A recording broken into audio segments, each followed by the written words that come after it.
Every year for centuries, they came to the Grand Banks off Newfoundland. They left with their holds full of fish and their hearts full of special memories. Good evening, I'm Tom Kennedy. They were known as the White Fleet, dozens of Portuguese schooners that came to fish off the coast of Newfoundland. They were part of the fabric of summer life in St. John's. Most Newfoundlanders over the age of 40 remember them well. In fact, I am one of them. Today, most of the fishing schooners are gone. The tradition shared by Newfoundland and Portugal disappeared with them until this summer with the voyage of the Creola, the last of the White Fleet.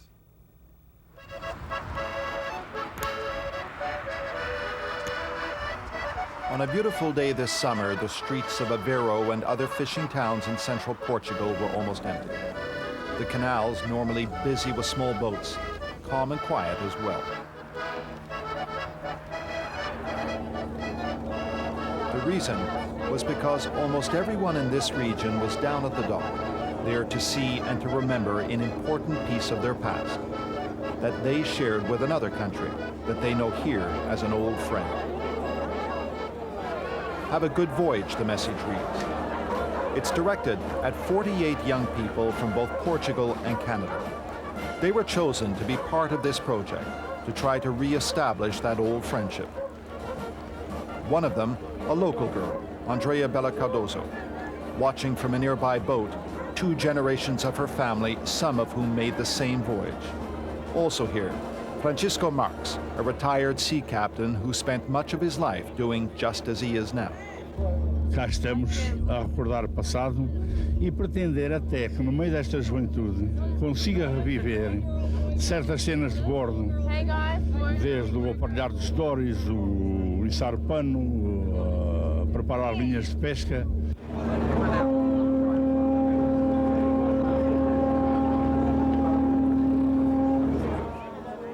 Towering over this event is a single ship named the Creola.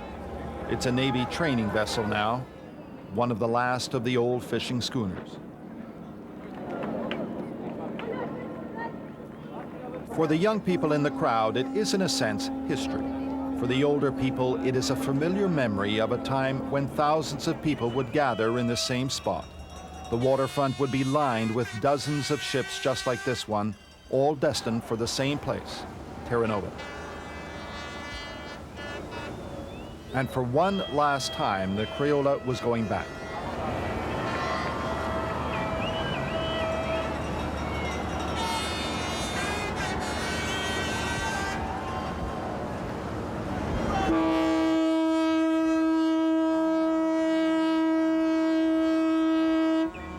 In a sense, the people of the region were waving goodbye to what used to be a way of life. When the old schooners would depart, 60 fishermen or so per ship, for what was called the campaign.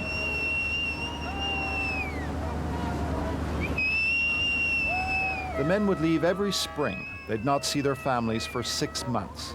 That's the time it would take to fill the holes with cod caught off the Grand Banks of Newfoundland and then return to Portugal.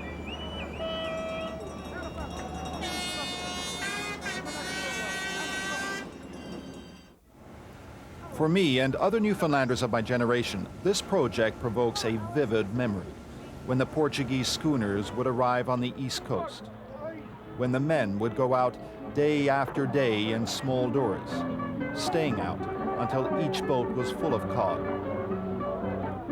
That time is now in the past, relegated to memories and to museums.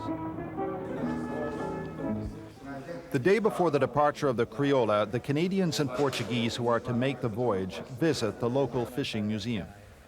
Among them, Zé Simões Rey, whose relatives fished off Newfoundland for generations. Many of their photographs are on display here. Okay, I know this one is my grandfather.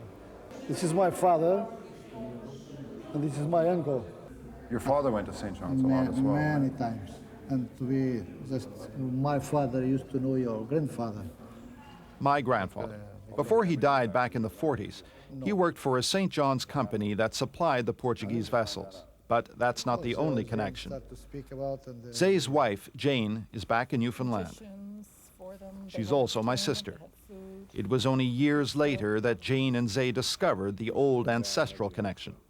Well, I didn't have a picture of him, and I asked my Aunt Isabel, and she gave me a lovely portrait of him, which I took to Portugal and showed Zay's father, and as soon as he saw the picture, he knew my grandfather. At sea, the escort of hundreds of small boats has turned back to shore. Now there are thousands of kilometers and 3 weeks of sailing between here and the Grand Banks. The schooners were called the White Fleet because of the color they were painted during the Second World War, a way to try to let the commanders of patrolling German U-boats know that the schooners were harmless, neutral fishing vessels. So much history, but for a moment, the young people making this trip can put it aside.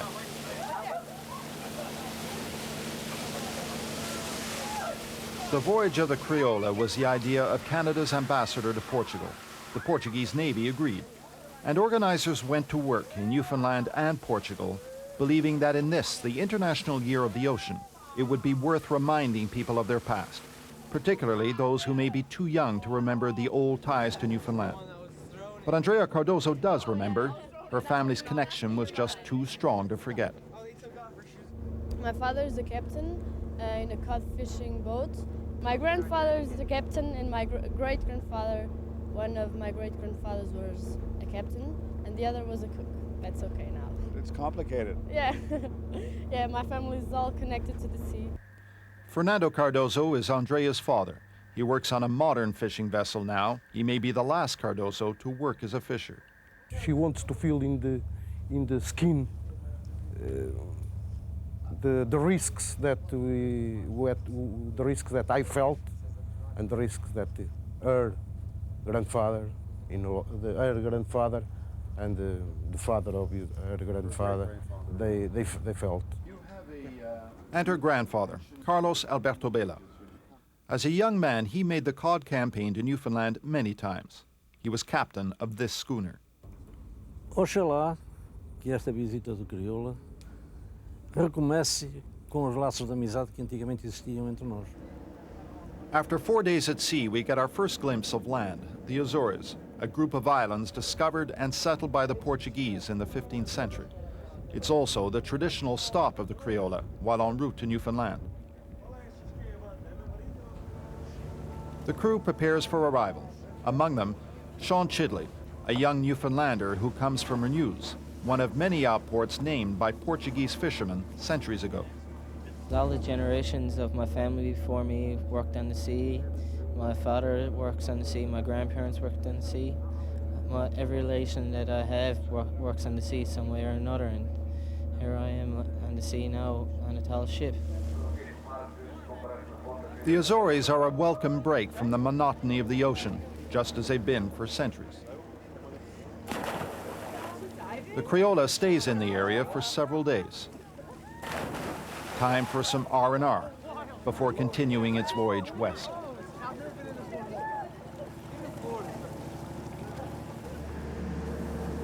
The days stretch out, often marked by the visits of the ocean-dwelling curious.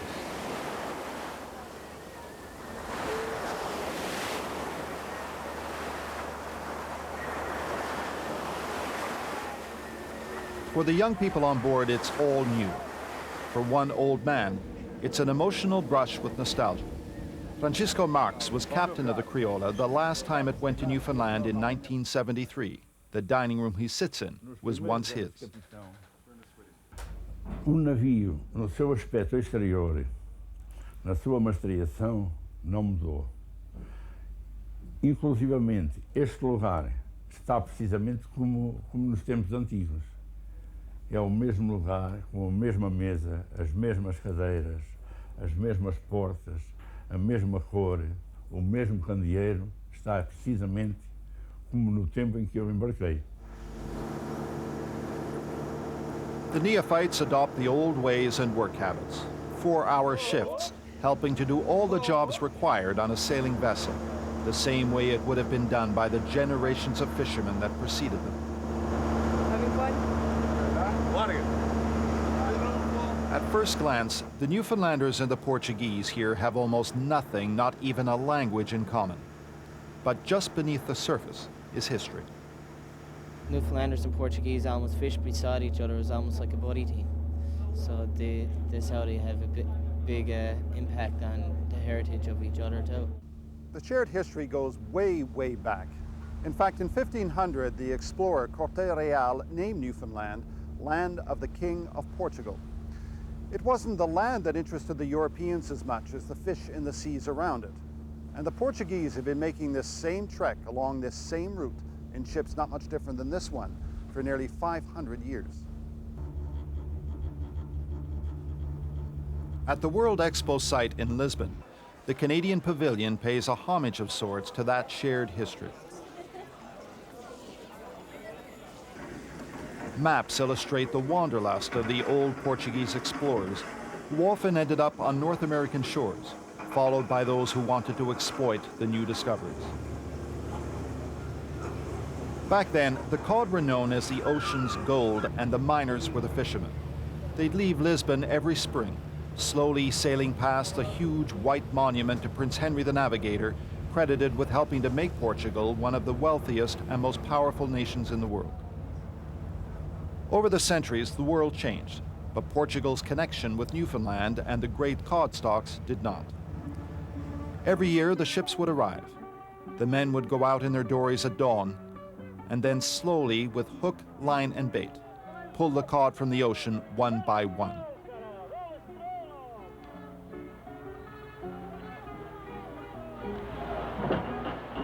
At the end of the day, after 12 hours or so of fishing, they'd return to the motherships to unload. They'd still have to clean and salt those fish before their 20-hour day would end. The cod campaigns lasted 6 months, a hard, hard life. Francisco Ramos knew that life well. As a young man, he lived it every year. He began when he was a teenager and spent much of his adult life working as a doryman. He made 36 cod campaigns in all, 10 aboard this ship, and he wishes he could see the Newfoundland of his youth one last time. His eyesight is going, his memory of those years is not. A água era racionada. Eu ia lá para fora, dava-me litro de água, só para o dia todo. O cozinheiro punha litro de água em cada vasilha que a gente tinha para levar. Só quando mais tarde começámos a ir a São Jones, é que a gente, quando metia água, vinha a mangueira, enchia-se tudo de água e a gente tomava banho e lavava a roupa e fazia-se tudo. And it was dangerous work. Most years there'd be a man or two who drift too far and be lost. Others would be victims of accidents. Perdi homem com o nevoeiro. Ao virar a vela, cambou e virou-se. Foi a única vez. For hundreds of years we fished Terra Nova. Food for our families, the work was severe.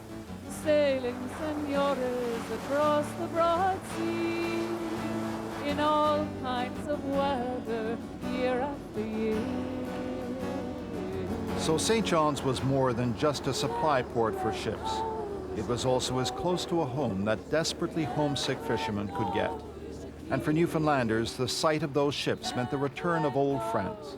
But it's all over. After 25 years' absence, the Creola was back to the city that was its second home, the place it used to visit every summer. And after 3 weeks on board, the young Portuguese and Canadians had about the same reaction sailors have had for centuries. It's good to get back on land.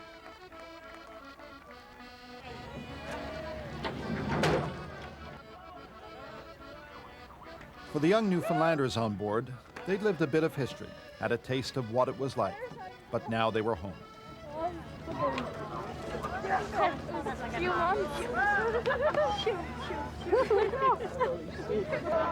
For the young Portuguese on board, it was their first look at the city their ancestors knew well, where many of their fathers and grandfathers made friends. Yeah, I'm going to make a speech now. Where you are?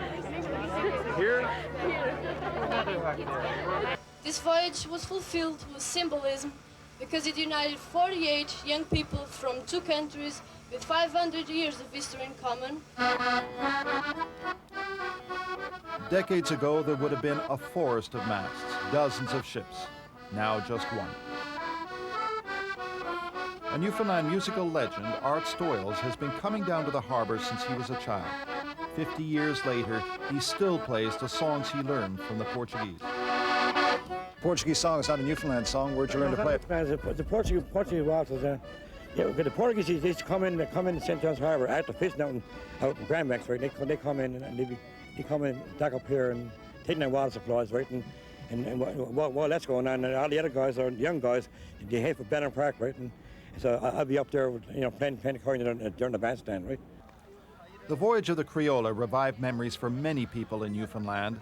For a fishing family with a son on board, the most vivid memory was how the sea can be a dangerous place. I'm sure he crossed my mind, especially the night thunderstorm. The lightning was like fireworks going off, and it looked like it was going right into the ocean. And he's out on a boat. And where was he? He was anchored where? In Freshwater Bay. Off St. John's. St. John's. Anchored down. Well, I didn't know that. Concern born of experience. Newfoundlanders and Portuguese fought the same storms, often fishing alongside one another. Yes, I would say they were liked, they were respected, they were fishermen like ourselves, and living on the sea, and, some of the conditions they were living under were pretty severe. I think I can't never remember a bad story about fishermen around here, the relationship with the Portuguese. Newfoundlanders made friends of the Portuguese, businesses made money. And for the Portuguese, St. John's offered something that was invaluable, a place to go. Even 50 years later, those who went have not forgotten. There are those, too, who stayed. Inevitably, some Portuguese fell in love and then faced the intimidating prospect of meeting girlfriends' parents across a linguistic and cultural barrier. He wouldn't come home to meet Mum and Dad. He was terrified. Anyway, finally he agreed he'd come up to the house and meet Mum and Dad. And he was going to be there at, I don't remember the time now, but he didn't arrive, and he didn't arrive. And about an hour and a half later, I went out the front door to see if I could see him. And there he was, standing by the corner, smoking cigarettes, afraid to ring the doorbell. For those of us who grew up here, the arrival of the White Fleet ships in the harbor and the thousands of fishermen in the city, it was a regular part of summer in St. John's. Nobody really thought it would ever end. In fact, one summer just over 40 years ago, the Portuguese arrived here with a gift for the city, a statue that the fishermen had paid for themselves. It was a memento of sorts for a relationship that they thought, and we thought, would be permanent. Statue of the Our Lady of Fatima. Yes. She came in on Gillianus. First trip. First trip of Gillian, 1955. Right. They were both here on that day in 1955, two old friends, the retired Portuguese captain and a retired Newfoundland harbor pilot, Captain Thomas Goodyear. 5,000 men, 5,000 Portuguese in St. John's. In St. John's. When you brought the statue of the Lady of Fatima, and you all marched to the Basilica, yes, and you sang. 5,000 male voices all sang Ave Maria. Ave Maria. Ave Maria, cheia de graça.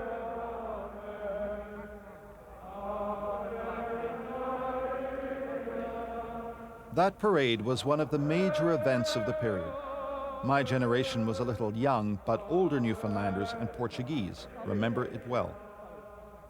This is my father, the oldest captain in that time, and I'm the youngest. The oldest and the youngest. Isn't that something? Yeah. You were a young man. Yes, I was captain. I was 23 years old. 23, master of a sailing vessel.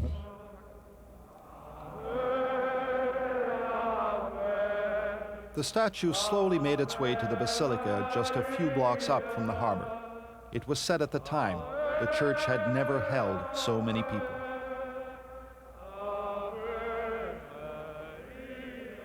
We're very fortunate to have known the White Fleet. Yes. In their glory days. They were magnificent. Yes. Pleasure to meet you. I will write you next time. Thank you very much.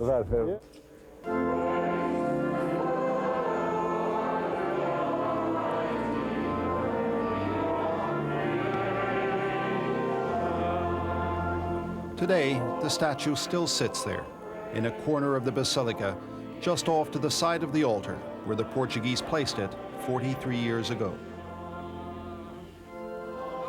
None of the young people who made the voyage aboard the Creola were even born then. 2 days before the ship was due to go home again, they came by to see the church and its statue.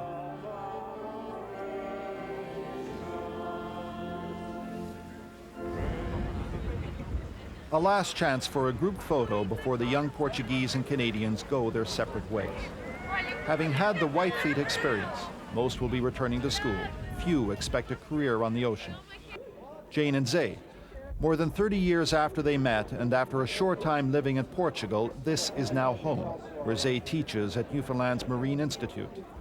It may be the closest he and others here will ever get to the sea again. The way of life, once so familiar to the people of Portugal and Newfoundland, has become almost an anachronism. Oh, I think it's a real loss to St. John's. On a summer night when the White Fleet would be in port, you could drive downtown and be bumper to bumper traffic going along the harbour road with people down there just looking, and you'd see the fishermen sort of lying in dories on the deck, playing guitars, laundry hung on the deck. We salute you, our brothers, who shared in the glory of small boats and hand lines to fish from the sea. Sharing, senores, now in the sorrow, our forefathers' legacy lost now to we. But the end was as inevitable as progress. The old ways and the old schooners were doomed, and finally, so were the fish. And the legacy for Newfoundland's next generation of fishers is at best uncertain.